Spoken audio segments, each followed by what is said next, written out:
J'ai eu beaucoup de commentaires sur ma vidéo Grandir avec un parent pervers narcissique et du coup je voulais faire un peu une suite par rapport à ce qui m'a été dit dans les commentaires pour aider justement encore plus les personnes qui souffriraient de cette situation. J'ai eu des commentaires sur le fait d'en parler quand on était enfant et du coup de pouvoir donner des clés sur comment aider les enfants qui sont victimes de ça, de parents pervers narcissiques. Alors, je vais faire plusieurs parallèles avec mon histoire, mais encore une fois, j'aimerais quand même rappeler que chaque vécu est différent, chaque histoire est différente. Ne vous comparez pas forcément à quelqu'un qui a vécu la même chose que vous parce que vous le ressentez différemment. J'ai eu des commentaires comme ça qui se comparaient à moi en disant oui, toi tu l'as vécu comme ça, moi c'était pas du tout comme ça. Oui, en fait, on a tous des vécus différents, on n'a pas les mêmes expériences, pas les mêmes histoires, pas les mêmes contextes, pas les mêmes parents, pas les mêmes réactions, pas les mêmes personnalités. Donc voilà, oui, c'est normal de ne pas avoir les mêmes ressentis. Donc je vais faire des parallèles et des conseils que je pourrais donner si, par exemple, je me parlais à la moi d'il y a quelques années, quand elle était enfant. C'est un peu difficile de donner des conseils à quelqu'un qui est mineur et qui n'a pas trop de pouvoir sur ses parents, qui peut pas partir, qui est pas encore responsable et autonome. Mais les choses que j'aimerais donner, en tout cas qui me semblent importantes et qui s'appliquent en réalité pour tout, la première des choses, c'est d'extérioriser et d'en parler. Ne pas se renfermer sur soi ou de garder pour soi. Et c'est marrant d'ailleurs parce que j'ai... Enfin, c'est marrant. Et je tourne cette vidéo et ce matin, j'ai reçu une de mes clientes qui a été dans une relation avec un pervers narcissique, une relation toxique. Elle a une petite fille de 7 ans.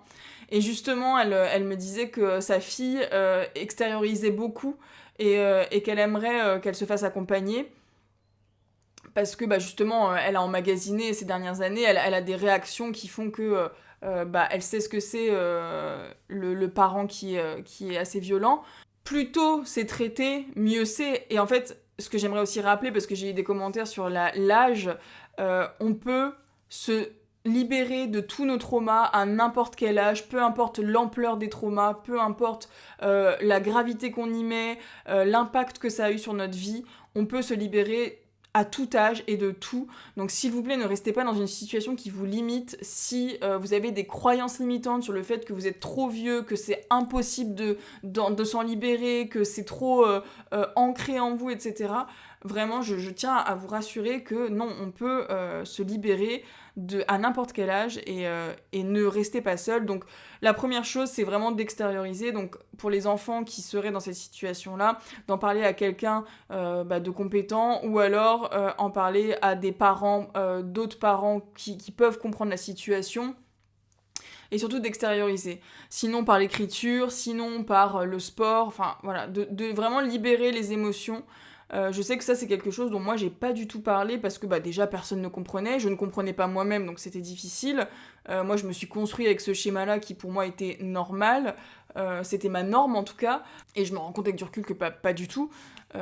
Mais du coup déjà de prendre conscience de ces choses-là après coup ça m'a aidé, mais du coup d'extérioriser ça permet vraiment de lâcher ce qui est à l'intérieur de nous et d'avoir le moins de dommages collatéraux par la suite, moins de séquelles par la suite. Ensuite, un autre conseil que je pourrais donner, c'est de pas hésiter de se faire accompagner en fait, parce que je trouve ça tellement dingue le nombre de gens qui sont traumatisés et qui restent avec leur trauma, qui ne font rien pour aller mieux, en fait, qui n'ont pas conscience qu'elles peuvent aller mieux. Le fait de se faire accompagner, c'est pas une honte, c'est pas, ça fait pas de vous quelqu'un de faible, au contraire. Moi, je sais que ma mère n'a jamais voulu se faire accompagner pour ça, et je pense que si elle s'était fait aider, elle aurait été beaucoup plus vite dans le processus, elle aurait eu moins de séquelles, j'en suis persuadée et convaincue, mais après ça voilà, c'est mes croyances à moi, c'est ma perspective, ça n'engage que moi.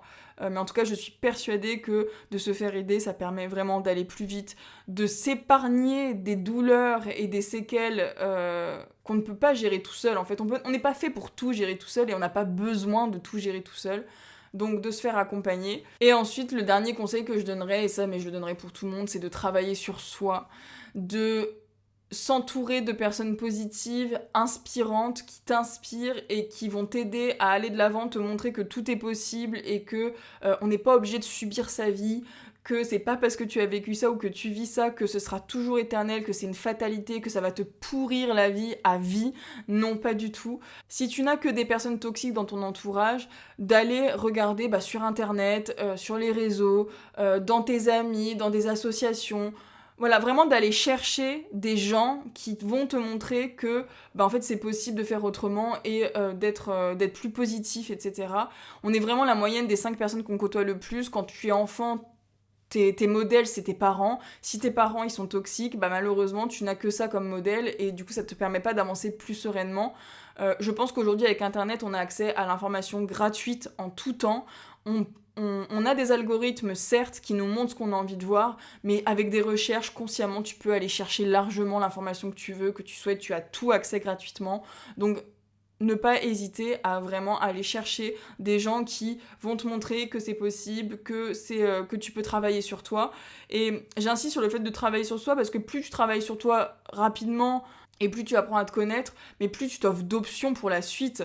Et vraiment, ça, c'est le plus important pour moi, c'est de s'offrir des options, de ne pas rester dans des choix binaires, de vraiment élargir sa palette de compétences, élargir sa manière de penser, ses points de vue, et de pouvoir du coup t'offrir l'opportunité de choisir ce que tu as envie dans ta vie à chaque instant.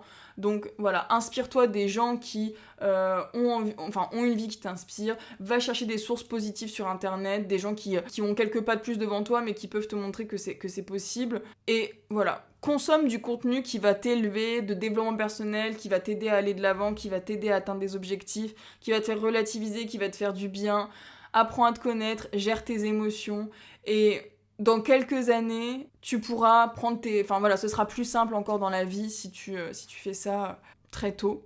Que de toute façon, à l'âge adulte, tu pourras choisir. Tu pourras choisir et quand tu seras libre, autonome. Et de pas hésiter aussi à couper avec les personnes toxiques. Moi, j'ai coupé avec l'autre. Et je sais que c'est la meilleure décision. Donc, c'est tout, quoi. Au bout d'un moment, je sais que ça, c'est des choses qui sont pas forcément comprises par les gens, que oui, les parents, machin, mais non, en fait, il y a des parents qui sont toxiques, il faut couper avec eux, et puis tant pis. C'est pour le mieux, en fait. Fais ce qui est le mieux pour toi, indépendantise-toi, autonomise-toi. Une fois que t'es autonome et indépendant, mais tu es libre de faire ce que tu veux, et tu t'offres la vie que tu souhaites.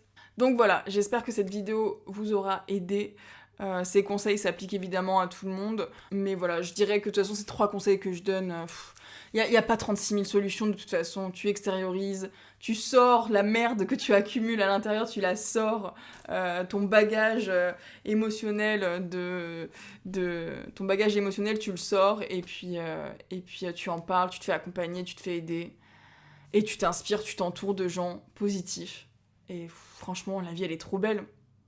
Vraiment, on ne se rend pas compte à quel point l'environnement joue sur notre vie. Donc effectivement, quand t'es enfant et que t'as 2 parents toxiques, c'est chiant, c'est dur, mais encore une fois, c'est pas une fatalité. Et moi, je sais, c'est quelque chose que je répète souvent, mais moi, j'ai vraiment de la gratitude pour ce que j'ai vécu, parce que je sais que c'est grâce à ça que je suis qui je suis aujourd'hui. Et je pense que j'aurais pas développé autant d'empathie, autant d'intelligence émotionnelle, autant d'intelligence relationnelle dans mes relations. J'aurais pas appris à bien communiquer. J'aurais peut-être eu plein de relations toxiques. Je le vois, c'est marrant.